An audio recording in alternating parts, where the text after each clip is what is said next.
Pastor. Yes, sir. Well, a lot of people say that the word that you preach is hard. And do you have any information about the market? I always get the charge that the word that I preach is hard. But let's truly look at this thing for real. People go to the church of their choice. They go to the ministry of their choice. And what people do is they're looking for someone to suit them. That's what they're looking for. They're really truly not looking for the word. They're looking for someone to suit them, because the word over and over and over again says the word is like a hammer. And it also says that the way of the transgressor is hard. And most people don't consider themselves in transgression when the word is coming. You see, when the word comes, the real true word of Yah, when it comes, it's going to convict your soul. And we live in a generation today that don't want to be convicted in their soul because, they like the easy street. Humans like the path of least resistance. And that's the reason why people accuse preachers like me that I'm a hard preacher. But the truth is, all you got to do is pick up that Bible, read it for your own self, and you'll find out that I'm not the one that's really hard. It's your ways that are hard. They said to the Most High, that his ways are unequal. But then he turned around and says, no, it ain't. He says, your ways are unequal. So you're not going to get, you'll get people that'll listen to me, but they'll say, I can't take that. I cannot take that. Now watch it. All I am doing is proclaiming. That's all I'm doing. I'm just heralding. I am making a proclamation of what truth is. And so the truth is, are people really truly disagreeing with me? Or are they really truly disagreeing with the Most High? See, that's the problem right there, because the truth today, Elias, is that the word in many places it's not being preached right. Is that right, Bro Scott? Yes, sir. They just ain't really truly hearing the word. They're not being preached to right at all, any way, shape, fashion, or form. And if people in this world, here in America, if they had a choice to go listen to a passive preacher that's going to talk about Daniel's in the lion's den, or Shadrach and Meshach and Abednego, or Jesus by the Sea of Galilee, they want to hear those stories all day long. But when I preach and teach, I deal with the heart. I deal with that thing that the Bible says that is evil and desperately wicked.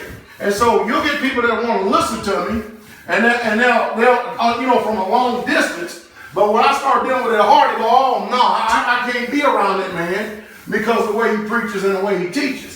Well, again, it's not really me that they're rejecting, but it's the Most High. That's what's going on. And people have deceived themselves. Again, people would rather listen to a preacher that's going to talk about, accounts in the Bible and subjects in the Bible and stuff, but that's not going to sanctify you.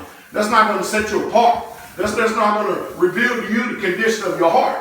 Because even when you read the Bible, you don't get conviction from reading that book that it changes your lifestyle. It takes the foolishness of preaching. That's why Isaiah said, cry loud, spare not, lift up your voice like a trumpet. So I'm not going to, myself personally, I'm not going to get too many people that actually want to come and be around this because they really truly don't care about their soul like they think they do. They want to go around what they used to. Here in America, if you grew up Baptist, you used to go into these deadhead churches, the Baptist Church of Christ, and you think that preachers in the Israelite way are going to be the same way that your Baptist churches and everything were, and you're going to find out you got a rude awakening and another thing coming. And so people are going to ultimately, like cattle, take the path of least resistance. Now on the markets, here just for a second. Silver and gold, still. Silver, medium exchange, gold, store wealth. What people really truly need to comprehend and understand is they need to comprehend and understand how to come outside and get outside of the scope of this system. There are things that you can still do here in this country and save yourself from the heavy oppressive taxes of this system, i.e. precious metals. All right, you know what I mean? Because you think about it, you have paper, one of these paper so-called store wealth, IRA, 401k, stocks, bonds, mutual funds. Think about this for a second. Just think for 1 second. You take your money, you invest it into this system right here, and then anytime, and you're looking for a yield back, that's where they get you at. because you're looking for something back, all right?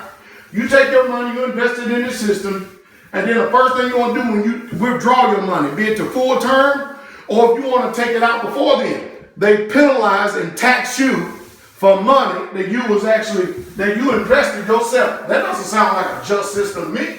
That doesn't sound like just money changes to me whatsoever at all. I mean, after all, Bro Scott knows more about this than I do, but I call it legalized extortion. That's what I call it. I don't know. Ask Brother Scott about this paper investing. There he is. Ask him, see what he says. See if I'm off base, because he knows about this stuff. No, right on. I mean, the whole thing is basically a Ponzi casino. It doesn't matter if you're trading options, trading on margin. They got these ETFs today where you can triple short stocks and funds, and the whole thing is nothing more than going to Vegas and sitting there at the roulette table, putting all your money on one number, one color, and betting it all. And they've done this by design. The whole thing is just really a waste, because if you don't know the system, you don't know the game, you're going to lose, because the house always wins in the casino, and that's what it is. That is true. What a fact. What a good true statement you just made. The house always wins. Think about this. Unless you're a politician, unless you're someone, watch this. Everybody thinks that Warren Buffett is this great, intelligent investor. No, he ain't. He's dumb as hell. He dumb as hell. The difference with Warren Buffett and us, and you might say, well, Pastor Dow, you saying that, but look at him, look at you. Yeah, he is part of the system. He's part of the system that, watch this, gets inside trader secrets. You and I don't get that. The politicians get inside trader secrets. They already going to tell you exactly what's going to happen with the market before it even happens. And they're able to actually make moves and invest accordingly. You and I don't get that. We don't get that. And so what they do is they deceive people. There's Charles Schwab and all these other investor groups and stuff. They deceive all the middle class, the working class people. And the rich is still making money off of your so-called investing in them. And every single time you turn around, you lose it. You are losing. And of course, then you have the illusion of the stock market, where people actually think that they're getting something from nothing. This illusion of wealth. How you tell me, if it's not market manipulation, how do we go from $45 an ounce silver in 2011 when we were $9 trillion in debt? And here we are now in 2015. And we're $18 trillion in debt. And Obama just kicked the can down the road for another couple of years until the end of his term, which will all but complete $20 trillion in debt, and silver's at $14.50. You tell me that ain't market manipulation. Brother Scott, what do you say about that? No, I mean, for sure. They price the metals. A handful of people price the metals ahead of time every morning. The London Fix is what it's called. And they price gold before it ever trades during the day. They decide the prices. So it's not a real market. It's not, it can be played like a casino game, sure, but it's not reality. And that's the reason why that they can turn around and short certain things. The people out there, they actually make money, more money than anything, about shorting stocks and hoping that companies would fail in order to be able to make some type of advance or some type of money off that system out there in the first place. It's just wicked from the word go. The idea is this. It's the same way we've been lied to in Christianity about everything. They do the same thing in the money system. Yeah, and now you got the Rothschilds, the Rockefellers, and all these people own something like $500 trillion of the world's wealth. And you think, and all you get is just a little piece of the pie. So, but if you're going to make anything, you're going to get anything in this world's good, do you want to play the game the way that they have set the rules? That's how you want to do it. Now, if you want to get outside the scope of that, and you want to be able to have a store of wealth, that you'll still be able to go somewhere and still be able to get some money from it, you do the same thing that's been money for 5,000 years, 6,000 years. Gold, store of wealth, silver, medium of exchange. I mean, it just don't change. It is what it is. But hey, people can do what they do. Again, I'll say a last cattle mentality. You know what I mean? People, they're going to go and listen to the preachers that will make them feel good, so that people don't have to do nothing about changing their wicked hearts, and vice versa. Same thing with investing. They're going to go and listen to the people that's going to deceive them into investing in them and their companies and think they're going to get something for nothing without really truly experiencing a lot of pain. So now you got all these people out there thinking that the stock market is really prospering right now with all this debt that's being created. And it's only going to, one day they're going to pull the whole entire thing. You're going to find out how broke and you truly really are. Because in this country, we got an illegal entity called the Federal Reserve. They can't show you the law that we should be paying taxes the way that they say. But then what's going to happen is they're going to pull the plug one day, all of it.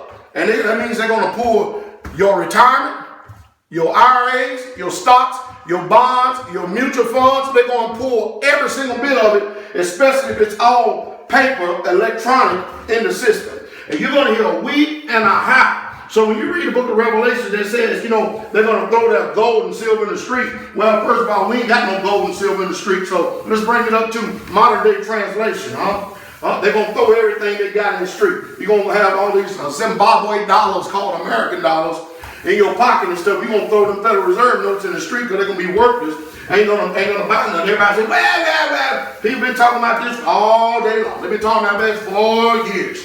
The good thing about living here is that we're prepared and we're ready for whatever comes. But, everybody thinks, and they're on the illusion out there, they can continue to keep living this American lifestyle and thinking that that the chickens is not going to come home to roost. They're fine and they're well. But one day, if you haven't prepared yourself, you're going to have a weeping howl. And you're going to be sorrowful because you didn't make any moves. You see, right now is an opportunity of a lifetime to make moves, to preserve yourself. And you look at human nature. Humans can't get along with nobody, so therefore they don't want to be around nobody. But then when crap hits the fan, guess what's going to happen? They're going to be looking for other humans of like faith to be around. The problem is today is that they don't want to crucify their old wicked self in order to get right and to be sanctified and to be holy and to build a quality relationship with other Israelites because they expect the whole world to evolve around them. That's what it is. But anyway, I went off on a lot of things here this morning, lives, but I think I pretty much done answered what needed to be answered. It'll be all right. Just be wise. And don't think, I'm telling you, that's why I tell people over and over again, I'm not being irrational. When things go down, if you haven't even made the sacrifice to try to live this way, you know what will happen if you bring your mindset? Do you know what will happen if you bring your order, your perspective, and the way you think to a place to people who are disciplined? You're going to expect for the community to run the way that your mind runs out there in the world, and it don't run like that. And it's just a sad situation. But anyway, hey, shalom, have a good day, brother. I was going to get on back to painting, all right?